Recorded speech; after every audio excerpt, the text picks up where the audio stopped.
The history of the samurai is not only a tale of swords, codes of honor, and fearless warriors, but also of the incredible trials they had to endure to earn their status and prove their valor. These trials were not simply physical training or combat techniques. They were deadly tests designed to reveal true, unwavering fortitude, supreme skill, and absolute unbending will. A samurai who wanted to be recognized by his clan, to gain the respect of his comrades, and to bear two swords could not avoid these trials, for they were an integral part of his path. They tempered them not only physically, pushing their bodies to the limits of their capabilities, but also psychologically, strengthening their minds and spirits, preparing them for any difficulties, dangers, and hardships on the battlefield and in everyday life. Such tests were an integral part of their warrior's path, shaping their worldview, attitude to life, and, most importantly, attitude to death, which always hung over them. In essence, it was not just a school of martial arts, but a comprehensive school of survival and self-improvement, where the price of a mistake was extremely high and was measured not only by the loss of honor, but also often by the loss of life. For a samurai, failure in such a test meant not only disgrace for himself and his family,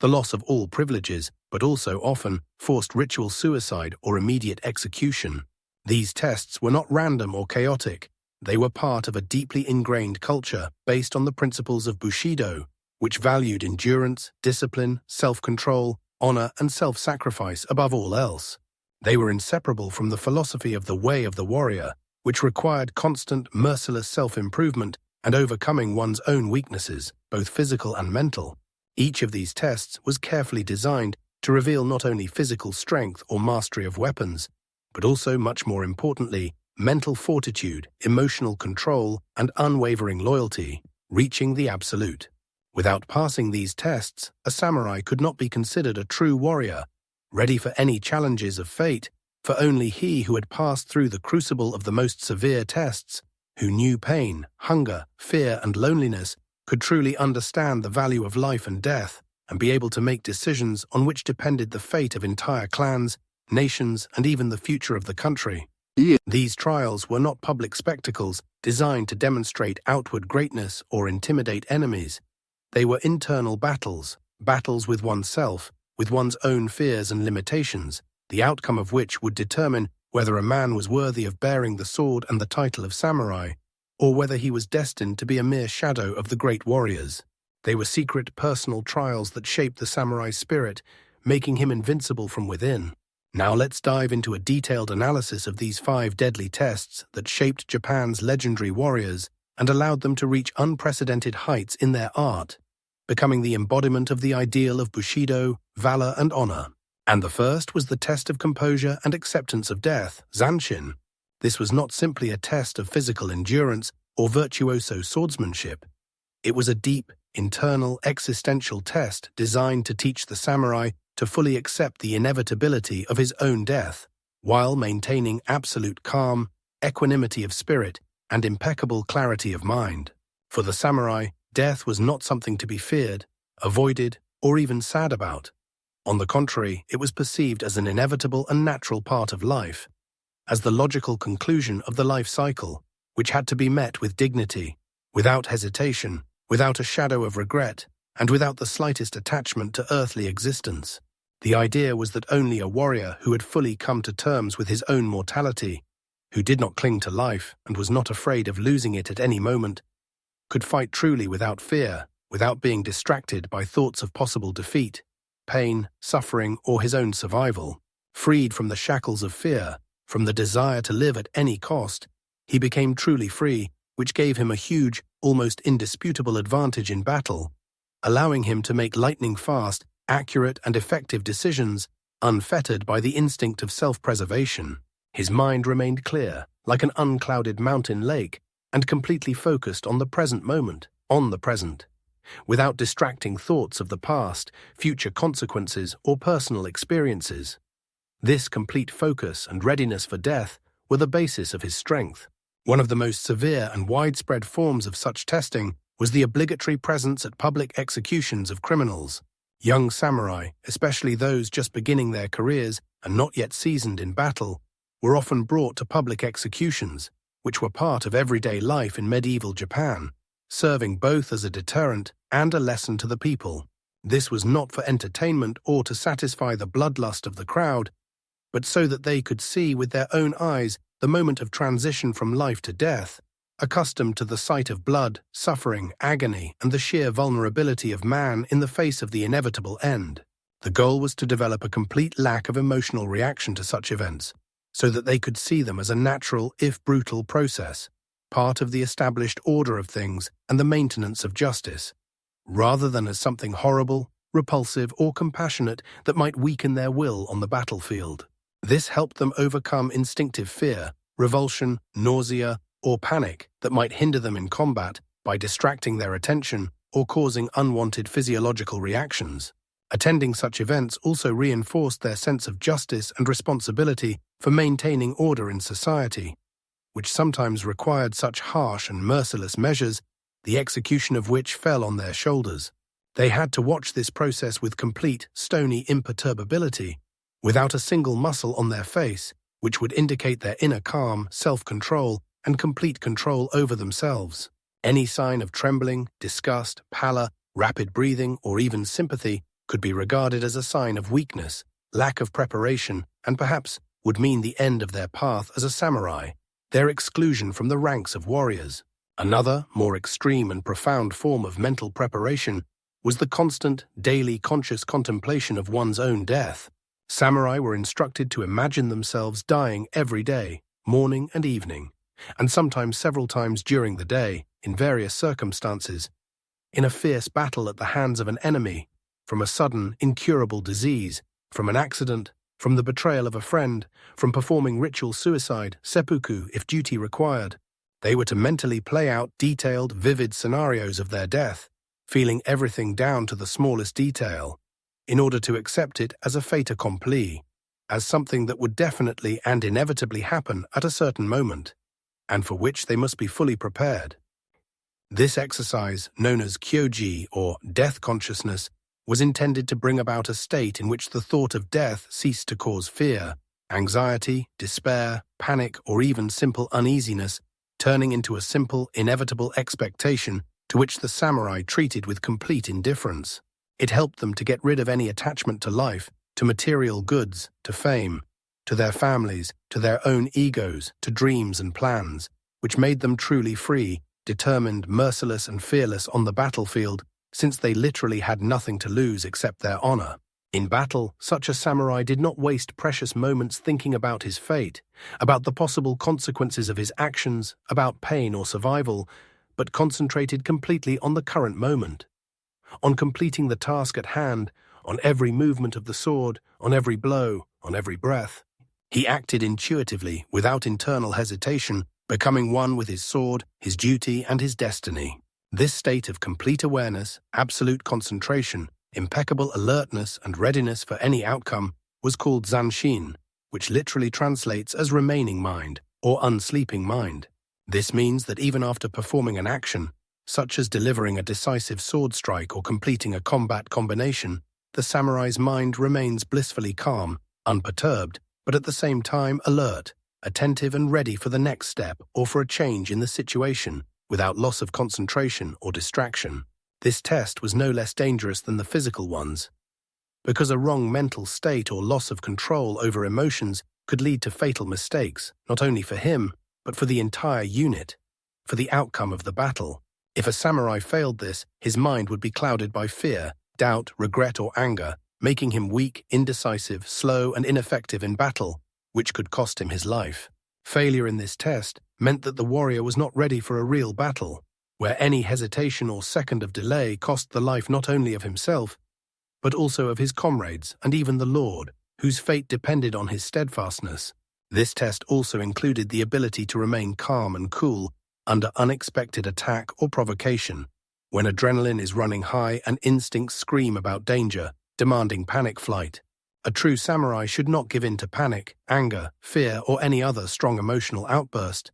but act coolly, prudently, and as efficiently as possible, regardless of external circumstances, analyzing the situation in a split second and making the best decision. Sometimes they were awakened at night by a sharp cry, a sudden noise, for example, a heavy object falling, or an imitation of cries for help. or even an imitation of a sudden attack. For example, a cold object being thrown in the dark, or an unexpected blow with a bokken to test their instant reaction and readiness for a night attack. They were expected to be instantly ready for battle, without any sign of fear or hesitation, their hands reaching for their swords, their eyes sharp, focused, and scanning the surrounding area for threats. Long hours of sleep deprivation were also part of this training process,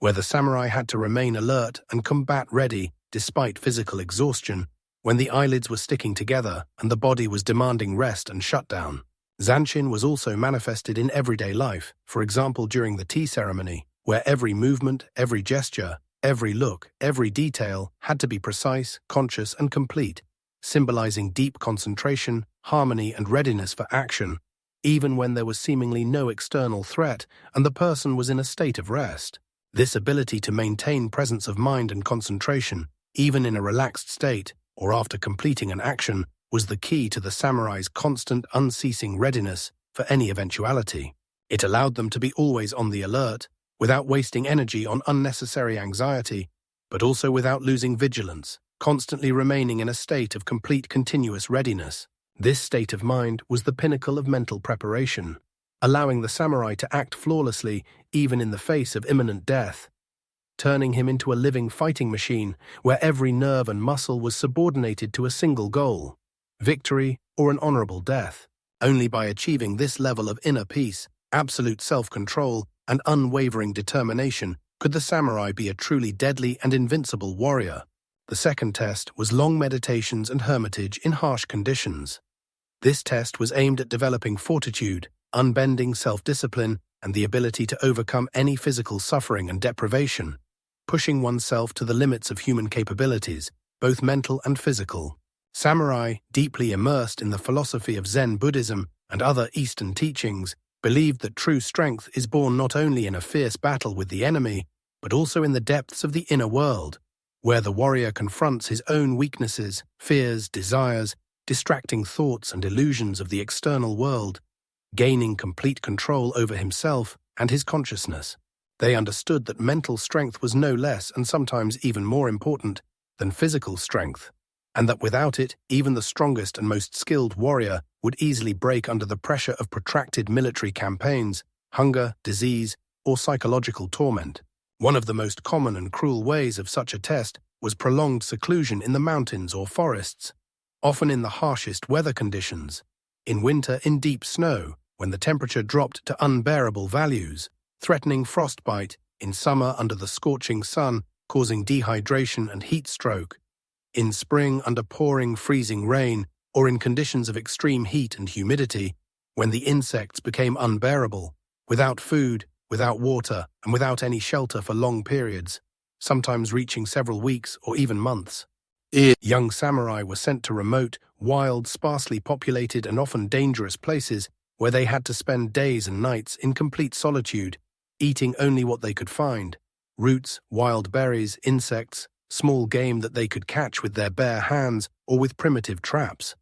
and struggling with piercing cold, excruciating hunger, unbearable thirst, complete exhaustion, disease, wounds, and even wild animals: bears, wild boars, wolves, poisonous snakes that could pose a real threat to their lives. It was not just a test of survival in extreme conditions. Its main purpose was much deeper. It was psychological, spiritual, and meditative, aimed at purifying the mind, strengthening the will, and achieving inner harmony. The warrior had to learn to control his mind, not to give in to despair that could overwhelm him in conditions of hopelessness and loneliness, to maintain clarity of thought, reason, and unshakable faith in himself and his path, even when the body screamed from pain, suffering, and exhaustion, and the mind tried to give up, falling into apathy, hallucinations, or madness. They practiced siddhasa, or prolonged meditation, sitting motionless for hours or even days beneath icy waterfalls. Such practices are known as tatsumi no gayo or mizogi, where powerful streams of water crashed down on their heads and bodies, causing numbness and pain, or on cliff tops in piercing winds, in the snow under the blazing sun. During these meditations, they struggled not only with physical discomfort, but also with distracting thoughts, doubts, feelings of cold, pain, hunger, boredom, and loneliness that constantly assaulted their consciousness. The purpose of these meditations was not to achieve enlightenment in the religious sense, although they had deep roots in Zen Buddhism, but to develop mental toughness, the ability to tune out external stimuli, pain, hunger, and cold, and to focus on one's inner strength, on control of one's breathing and thoughts, on the absolute concentration required in combat. This allowed them to develop extreme endurance and resistance to pain, which was invaluable in a battlefield environment where injuries were common and pain could break the will to resist. Another aspect of this ordeal was the refusal to sleep for long periods, often for days and nights at a time, without even the opportunity to lie down. Samurai had to stay awake day and night, performing grueling training, meditating, or guarding a fast, in order to learn to maintain alertness, clarity of mind, and fighting ability, even when the body was completely exhausted, when the eyelids were stuck together and the body demanded rest and shutdown, when strength was running out. Such deprivations were supposed to bring the samurai to the limit of his capabilities, to the absolute bottom of his physical and mental resources, so that he could realize his true reserves, the hidden powers that awakened in extreme conditions, and learn to use them even when, it would seem, there was no strength left and all resources were exhausted. Failure in this test would mean that the warrior did not have enough inner strength and self-discipline to endure the rigors of war or a long siege, where sleep and rest might not be available for weeks or even months, making him unfit for service and jeopardizing his entire mission and the lives of his comrades. It also helped them develop patience, humility, and resignation in the face of the inevitable, qualities that were important not only in combat, but in submission to one's master and one's fate, no matter how cruel. Some samurai might also undertake heavy physical labor, such as building or cutting wood, carrying huge stones to build castles or fortifications, digging trenches or wells to test their physical and mental limits, to push themselves to the point of exhaustion, and to learn to work even through pain and fatigue. During these tests, they could be deliberately exposed to provocations or sudden dangers, such as sudden attacks using imitation weapons, or the unexpected appearance of wild animals, such as a bear or a poisonous snake, to ensure that they remain calm and react adequately in any situation, without panic or confusion, demonstrating their readiness for immediate action. These periods of seclusion were often accompanied by the study of classical texts, such as Sun Tzu's Art of War or Bushido, philosophy, especially Zen Buddhism, Shintoism, poetry, haiku, and strategy, which were intended to develop not only the body, but also the mind of the samurai, making him a complete, harmonious personality capable of self-improvement in any conditions. It was a way to go beyond the ordinary human experience and achieve a new level of self-control, understanding of one's own potential, and a deep connection with nature and the universe, which ultimately led to greater harmony and inner strength. They learned to find food in the wild, recognize edible plants, build shelters from available materials such as branches, leaves, snow, or rocks, make fire without matches, navigate by the stars, the sun, and moss on trees, and track game. These skills were no less important than mastery of the sword, since they allowed the samurai to survive in any conditions, even if he found himself alone with the wild, unpredictable nature. The test of hermitage often ended with a symbolic return to society, where the samurai shared his experiences and demonstrated his new, increased strength of spirit and body, which brought him great respect and recognition from senior masters, his lord, and other warriors. Third were the sword duels with experienced masters, randori. This was perhaps the most direct, immediately lethal and dangerous test, which tested virtuoso mastery of the katana, reaction speed, intuition, tactical thinking, and the ability to make instant, unerring decisions in a situation of real, imminent danger to life. Samurai spent countless hours, days, and nights, sometimes years, honing their swordsmanship, from basic strikes and blocks to complex combinations, counterattacks, lightning-fast movements, and evasions. And the duels were the culmination of this grueling training, the moment when theory was tested by harsh practice, and every swing of the sword could decide a fate. These were not simply demonstrations or training matches where an allowance could be made for mistakes. Many of them were duels to the death or to the brink of death,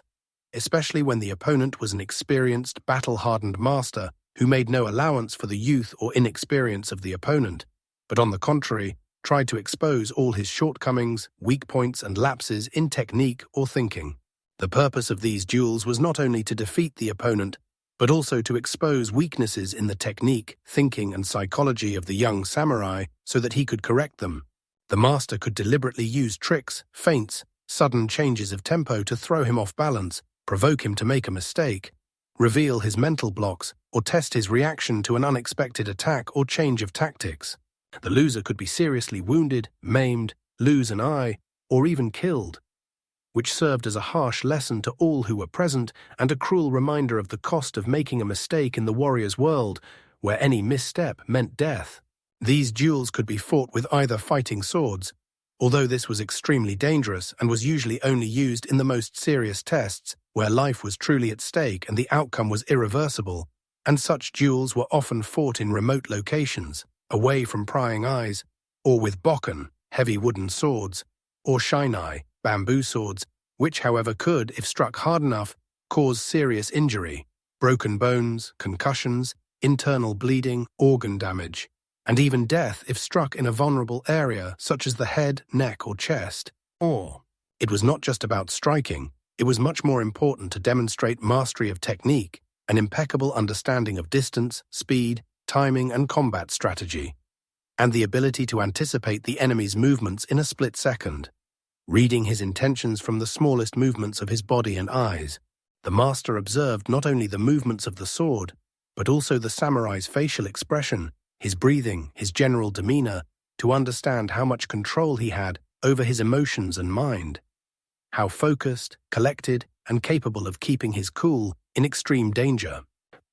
One of the most important forms of this test was Ieido, the art of instantly drawing a sword from its scabbard and delivering a decisive blow with one smooth, lightning-fast, precise, and deadly movement, capable of deciding the outcome of a fight before the enemy had time to react or even draw his sword. A samurai had to be able to instantly react to any threat, even if he was in a relaxed state, sitting, sleeping, or not expecting an attack. This required not only physical dexterity, perfect coordination of movements and polished technique, but also lightning-fast mental reactions, the same state of zanshin that was developed in the first test, allowing one to instantly move from rest to aggressive action. Another test was fighting against several opponents at the same time. This was supposed to teach the samurai to quickly assess a complex, chaotic situation, anticipate the movements of all opponents, use space effectively, dodge blows while delivering his own, and control multiple threats from all sides. Such a test was extremely dangerous and often resulted in serious injuries, even when using training weapons, since the number of opponents created enormous pressure and chaos, and any miss could be fatal. The goal was to teach the warrior not only to fight, but also to survive in absolutely hopeless conditions, to look for unconventional solutions, to use the environment to his advantage, e.g., shelters, narrow passages, and not to panic, maintaining clarity of thought and calm despite the chaos around. Failure in such a test would mean that the samurai was unable to defend himself or his lord in a critical situation where he would be outnumbered, making him useless as a warrior and potentially costing him his life or honor, as well as the lives of those he was supposed to protect. These duels served not only to test skill, but also to demonstrate the samurai's willingness to risk his life for the sake of perfection in his art and for the sake of fulfilling his duty. They instilled in him a sense of fearlessness, self-sacrifice, and unwavering self-confidence that were absolutely necessary on the real battlefield, where there was no room for doubt or hesitation.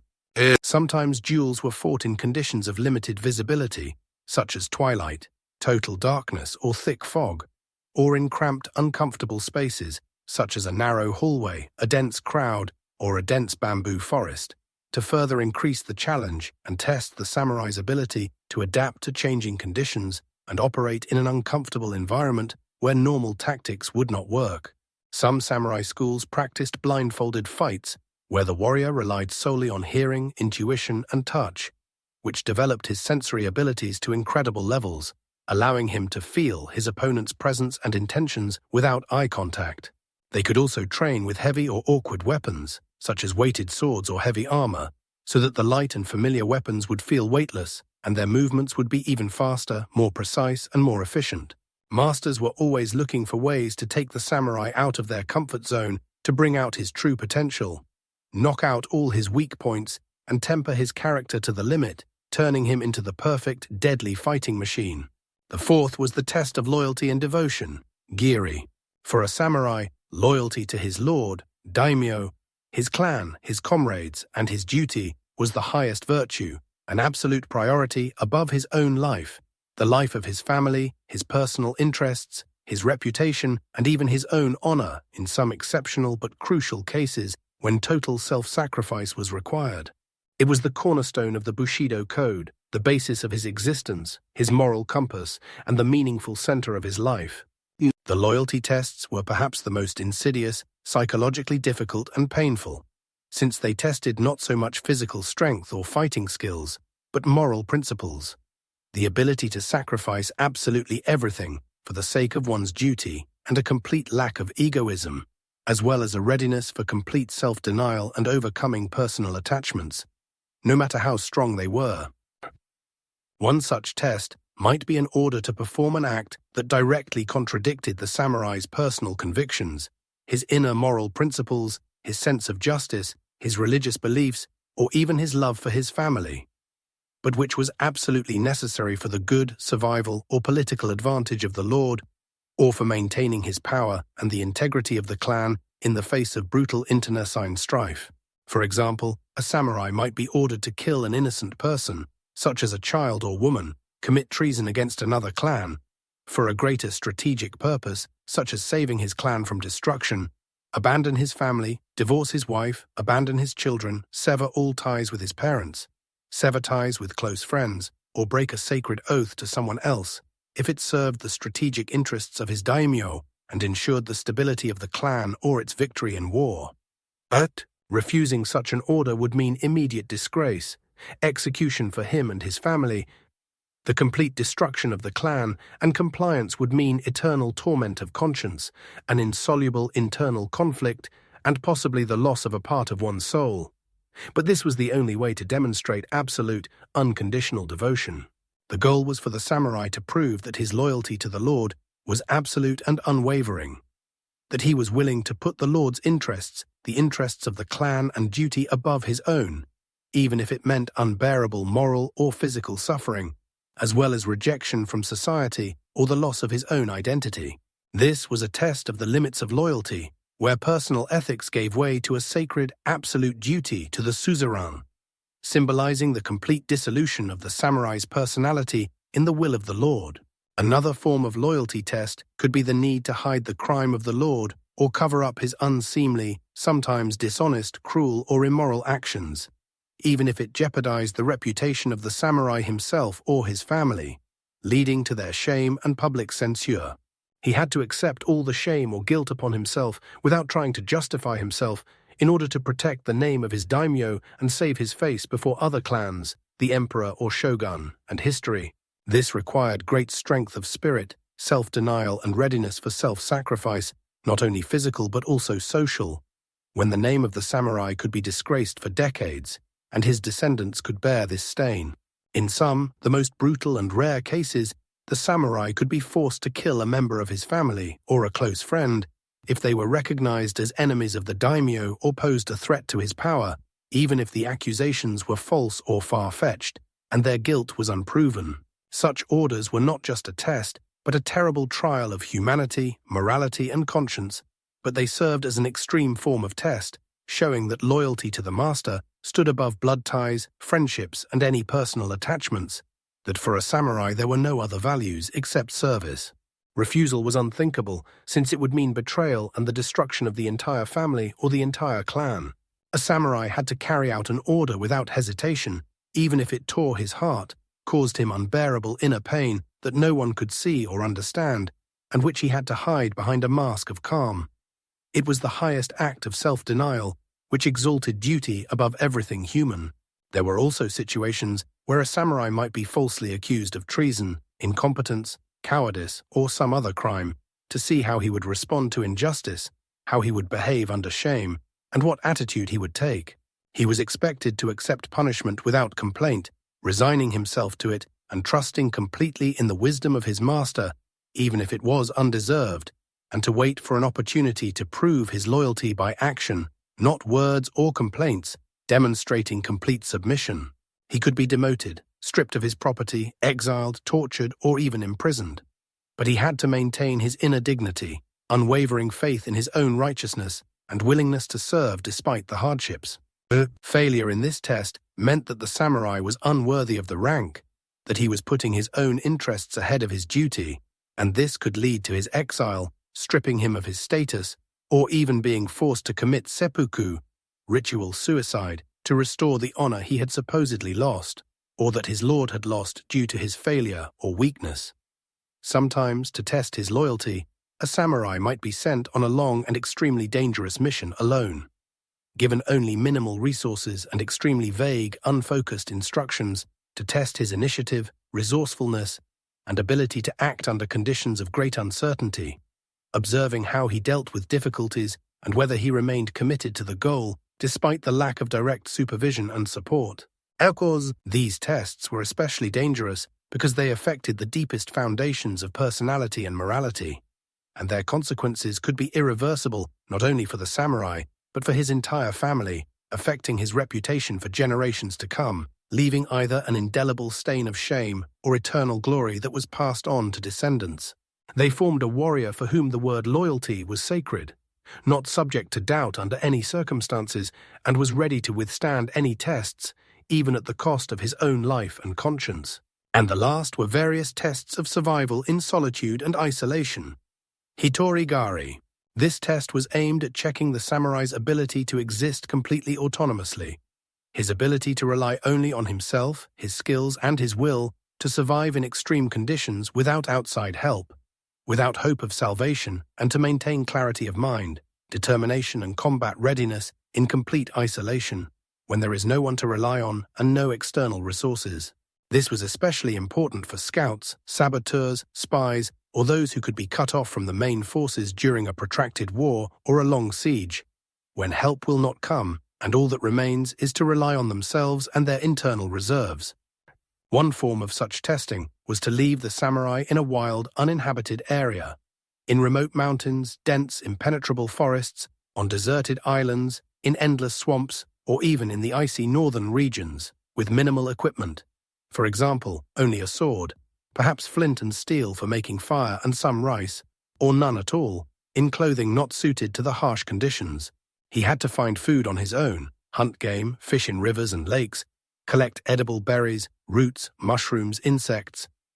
water from streams, dew, snow, or by condensation, build a reliable shelter from available materials, for example, from branches, leaves, snow, stones, or using terrain features such as caves. Make a fire without matches, navigate the terrain by the stars, the sun, moss on trees, the movement of animals, and track down game. He had to survive for a certain, often long period of time, sometimes reaching several months or even up to a year, in conditions of severe, unpredictable weather. Blizzards, torrential rains, scorching heat, hurricane winds, sudden floods, without any contact with the outside world, and with minimal, almost disappearing hope of rescue or discovery. The goal was not only the physical survival of the body, but also the survival of the spirit, struggling with the psychological effects of complete loneliness, despair, depression, hopelessness, claustrophobia, and hallucinations that could arise from hunger, cold, lack of sleep, physical exhaustion, and a complete lack of human contact. He had to maintain confidence in himself, in his strength, in his mind, and not give in to panic, even when it seemed that there was no way out and hope was lost forever, demonstrating absolute inner stability. This was a test of his ingenuity, resourcefulness, will to live, and ability to maintain sanity in the most inhuman conditions. Another aspect of this test was the penetration of enemy territory alone, deep behind enemy lines, often hundreds of kilometers away, in order to gather valuable information, commit sabotage, for example, blowing up a bridge, ammunition depot, destroying an important facility or communications, or eliminating an important figure, military leader, strategist, daimyo, without any support and the possibility of retreat or rapid evacuation. The samurai had to act absolutely covertly, unnoticed, like a shadow, relying only on his cunning, observation, knowledge of the terrain, language and customs of the enemy, as well as on his combat skills, blending into the environment and mimicking the locals. Any mistake, any carelessness, any rustle, any false step, any glance could mean immediate capture, torture, interrogation, and painful death.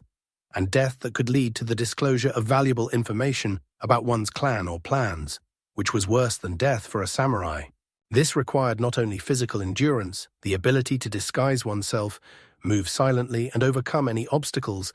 but also exceptional psychological stability, the ability to quickly adapt and improvise in changing, extremely dangerous conditions, when every rustle or sound could mean the approach of an enemy, and every person could be a spy. He had to be prepared for any encounter, any surprise, and have a clear, pre-thought-out plan of action in case of failure, even if this plan involved suicide, so as not to fall into enemy hands and not to give away important information that could lead to the defeat of his clan. In some cases, the samurai could be assigned tasks related to long waits in ambush or under cover, without food, water, and sleep, in conditions where any mistake in camouflage, the slightest movement, or even a sneeze, could lead to detection and death. This required superhuman patience, endurance, complete control over the body and mind, and concentration when hours could turn into days and days into weeks, and every movement, every breath had to be thought out, silent and barely noticeable. Failure in this test would indicate that the warrior was incapable of autonomous action, that he was too dependent on the group, on comfort or on external factors, and that he did not have sufficient inner strength to survive in the complete absence of support. This made him unsuitable for many strategic missions that required solo penetration or long-term survival behind enemy lines, and called into question his value as an independent warrior capable of acting independently and making decisions in critical situations. These tests prepared the samurai for the horrors, hardships, and difficulties they might encounter in war, and taught them not only to survive physically, but also to maintain their fighting ability, mental fortitude, and clarity of thought in the most intolerable conditions, when there was no hope of salvation and the unknown and danger reigned all around. Sometimes they could be left in places where, according to legend, evil spirits, demons, or ghosts lived, for example in old cemeteries, abandoned temples, or forests where massive battles took place,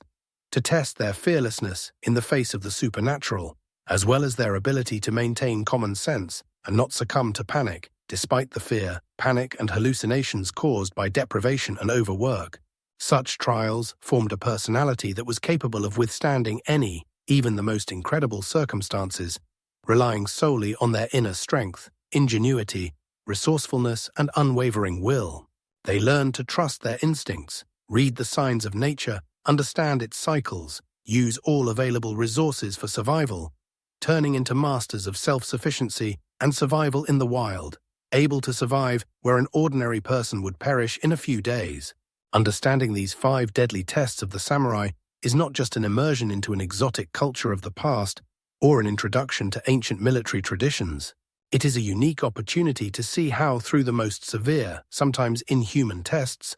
warriors were formed for whom honor, duty, fearlessness, and self-denial were the highest values, absolute priorities, and personal well-being. Fear and even life itself faded into the background in the face of their sacred destiny. These tests went far beyond the usual physical training, banal training in the use of weapons or the study of combat tactics. They were aimed at total hardening of the spirit, the cultivation of absolute composure in the face of inevitable death, the development of unconditional, unwavering loyalty, and the ability to survive in the most unthinkable, seemingly hopeless conditions, when hope seemed lost and complete isolation and uncertainty reigned all around. The samurai understood that the true strength of a warrior lies not only in his sword, his physical fitness, or the number of victories on the battlefield, but above all in his mind, his will, his mental stability, his ability to control his emotions, and his ability to overcome internal barriers, fears, doubts, and any manifestations of weakness. Without this inner core, without absolute faith in himself and his path,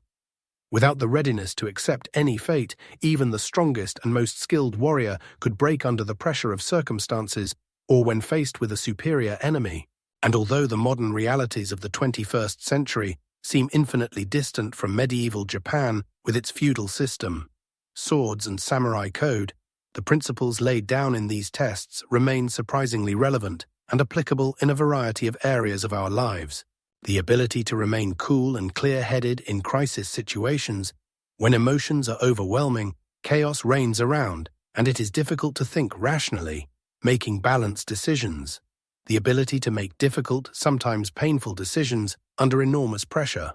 when the price of a mistake is high and much depends on it. To demonstrate incredible fortitude in the face of difficulties, failures, hardships, physical pain, and even personal tragedy. Being true to your principles, or your team, your goals, your ideals, your commitments, your family, and being able to survive in conditions of uncertainty and isolation, when familiar supports disappear and you have to rely only on yourself. All these are qualities that are still valued and in demand in the modern world, be it in business, high-performance sports, military affairs, scientific research, medicine, politics, or simply in the personal life of each person. Studying these ancient methods allows us to gain a deeper understanding of human nature, its limitless potential, hidden reserves, and how to cultivate the incredible fortitude and endurance that are so vividly illustrated in the legends of the samurai, becoming a symbol of an unbending will. It is a reminder that true strength comes not from the absence of fear, but from the ability to look it straight in the eye, accept it, and act despite it. It is a profound lesson in self-discipline, fearlessness, inner harmony, self-improvement, and the ability to be a whole person, which is relevant today, inspiring us to our own achievements and helping us become stronger and more resilient in the face of any life challenges.